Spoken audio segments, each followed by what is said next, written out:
Blessaði Gló, svekkjandi tap gegn Dönum. Hvernig fannst þér frammistaða liðsins svona heilt yfir? Við byrjuðum bara strax svolítið hikandi og skotnýtingin alls ekki góð og það var eiginlega bara sem fór með leikinn.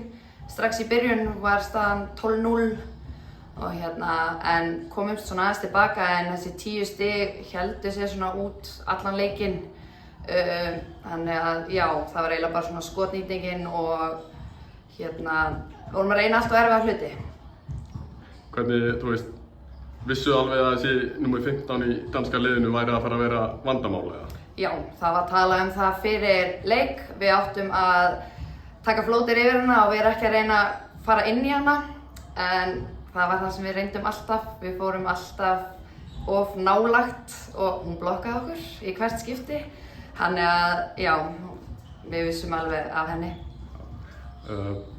Hvaða leik er næst? Við höfum Finnland á morgun. Finnland eftir, já. Já. Þær eru búin að vinna alla leikina held ég? Já, þær eru búin að vinna allt með 30+.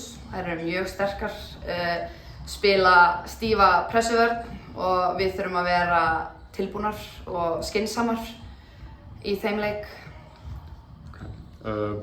Svona í lokin, hvernig finnst þér liðið búið að standa sig síðustu leiki? Heilt yfir bara ótrúlega vel, bara góð liðsheild og flottar stelpur.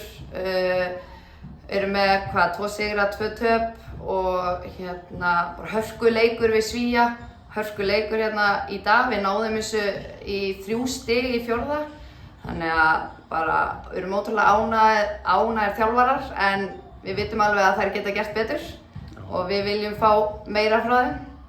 Já, bara næsta mót vonandi. Já, algjörlega. Þetta er æfingamót fyrir EM, þannig að það er bara vinna framöndan í júlí og við mætum tilbúnir á EM í ágúst. Yes, takk hérlega fyrir. Takk fyrir.